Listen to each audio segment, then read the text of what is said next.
Karena sekarang anaknya dia jadi murid gua.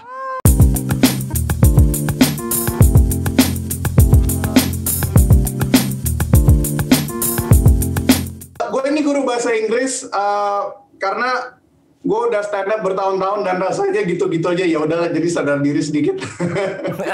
Ini bulan ke-9 gue ngajar bahasa Inggris online. Ngajar online tuh susahnya minta ampun. Kita nggak punya kendali penuh sama kelakuan anak-anak di balik layar. Tiap hari gue tuh mesti teriak-teriak sama bocah-bocah umur 8 tahun, 9 tahun gitu. Michael, jangan makan di kelas. Michelle, nyalain kamera. Jimmy, matiin rokoknya. Tiap kelas gue tuh mesti teriak-teriak gitu. Dan yang paling parah, gue tuh jadi tahu murid gue ternyata ada yang rasis. Dan gue nggak bisa apa-apa dong, karena cuman virtual gini doang. Jadi gue tegur, Jennifer jangan makan di kelas. Dia jawabnya gini, Mister, you so sipit. Ya ampun. Itu lu bayangin penderitaan gue gitu, gue nggak bisa apa-apa. Dia cuma ngatain gue. Udah gitu, pas dia begini, jaringannya down, internetnya down. Jadi layarnya nge-freeze 1 jam begini, gue liatin mukanya di kelas. Gue ini guru bahasa Inggris. Dan gue tuh benci banget sama tempat kursus yang jualan 30 hari lancar bahasa Inggris. Itu mustahil, gak mungkin. Lu ngarep bisa lancar bahasa asing dalam 30 hari, itu sama aja kayak lu ngarep komodoi menoi bisa jalan di 2020. Gak mungkin. Dan gue ngomong gini bukan karena gue mau menghina Bang Panji. Gue tuh respect, ngefans sama Bang Panji. Stand up komedian paling lucu di Indonesia. Coba bayangkan, Bang Panji tuh jangankan penonton, warga Jakarta aja bisa dibuat pecah. Ya betul kata Egi, gue ini guru bahasa Inggris. Gue ngajar di semua level, dari anak kecil, orang dewasa, orang meninggal, kalau ada uangnya juga gue ajarin. Apapun demi uang. Selama pandemi ini semua kelas tuh jadi online. Gue tuh kesel banget sama anak-anak yang suka bolos kelas online. Alasannya, aku males belajar online, gak ketemu teman, gak enak di rumah. Lu pikir guru seneng ngajar online? Hah? Lu bersyukur punya internet dipakai buat belajar yang benar gitu. Jangan bolos lah. Kalau guru marah di kelas online bisa apa coba? Mentok-mentok di mute doang. Kalau di kelas reguler udah gue keplak lu satu-satu. Udah nikmatin aja. Dan gue tahu anak-anak yang suka bolos ini anak-anak orang kaya. Yang orang tuanya tuh gak tahu cara menghukum anak.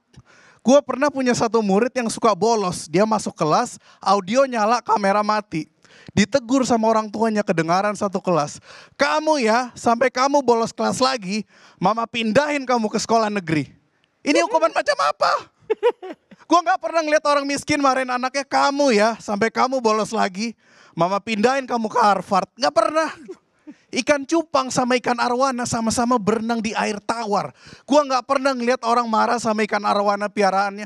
Kamu sampai gak mau makan, saya pindahin kamu ke toples. Gak pernah. Gue pikir ngajar orang dewasa itu lebih gampang gitu daripada anak-anak. Ternyata enggak.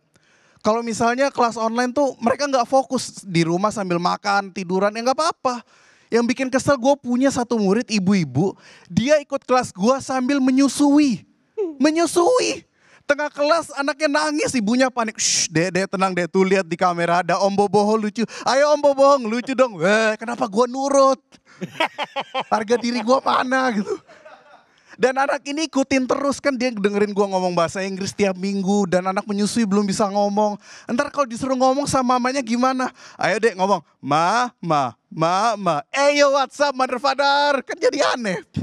Gue tuh pingin maklumin gitu. Kalau sekali, 2 kali, 3 kali gak apa-apa. Tapi yang bikin gue kesel adalah kenapa anak ini ikut terus di tiap kelas. Kalau begini kan jiwa Cina gue bergejolak. Harusnya mereka bayar double. Ya gak sih? Kan dapat kelasnya juga, dapat pelajaran juga. Mantan gue sekarang udah nikah. Gue tahu dia nikah bukan dari IG, tapi dari anaknya. Karena sekarang anaknya dia jadi murid gue. Gue ngajarin anaknya mantan. Pas dia masuk gue udah panik duluan. Anak ini umur 8 tahun. Kita putus 8 tahun yang lalu. Gue sampai ngitungin kalender, ya Tuhan ini bukan produk gue kan. Gak lucu kalau anak-anak lain pada nyapa, good morning Mr. Ben. Dia doang, good morning papa. Kemana aja lu 8 tahun. Itu gue khawatir gitu. Dan gue tuh jadi subjektif pas ngajar. Anak-anak lain kalau salah gue tegur. Hey, you can do it, try again, coba. Kalau anaknya dia salah, sama aja lu kayak malu. Anak-anak lain masuk kelas terlambat. Gue tegur, oh it's okay, lain kali datang on time ya. Anaknya dia datang telat. Astaga, ini udah keempat kali kamu telat, Kenzo. Mr. Ben udah nungguin dari tadi, kamu ngerti gak perasaan aku? Aku udah siap-siap dari tadi pakai baju rapi berdandan, tapi kamu gak mau ngertiin aku, kamu selalu datang telat. Kapan kamu berubah, Kenzo? Kenzonya bingung ngeliatin, apa maksudnya ini? Kenzo, aku gak bisa gini terus. Kita sepertinya harus break dulu. Anak-anak, kita break dulu ya. Mr. Ben malas ngajar. Dan yang paling bikin gue bingung, mantan gue itu senang terima gue sebagai gurunya, guru anaknya dia. Dia bilang, Ben bahasa Inggrisnya bagus. Bukan masalah itu. Lu bilang gue gak punya masa depan. Sekarang lu percayakan masa depan anak lu sama gue. Kalau gue mau balas dendam, ini anak gue ajarin stand up ini. Gue ini guru bahasa Inggris. Gue kesel banget sama stigma orang Indonesia yang bilang, guru bule lebih bagus daripada guru lokal. Siapa bilang? Guru lokal kayak gue juga berkualitas. Gue juga berkualitas meskipun tampang gue gak ada lokal-lokalnya. Tapi gue berani jamin kualitas gue karena perjuangan gue jadi guru bahasa Inggris tuh susah.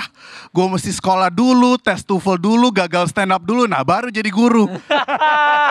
Orang bule apa? Orang bule apa effortnya ya? Paling mereka sekolah, cari kerja, ditolak kerja di mana-mana, jadi guru. Nah itu effortnya, segampang itu. Karena kita kalau ketemu orang bule, pertanyaannya salah mulu. Kita selalu nanya, Mister udah berapa lama di sini? Bukan itu, pertanyaan yang tepat adalah, Mister harusnya berapa lama di sini? Jadi kita tahu siapa yang harusnya pulang karena kelamaan. Seperti Alex Fabri. Karena murid-murid gue, mereka nonton gue dari YouTube semua. Mereka nonton gitu nge-WhatsApp gue, Mr. Ben stand up mulu. Mr. Ben gak kangen apa ngajarin kita? Gue baca WhatsApp dari murid gue, ya ampun anak-anak ini kok bisa ya sepede ini.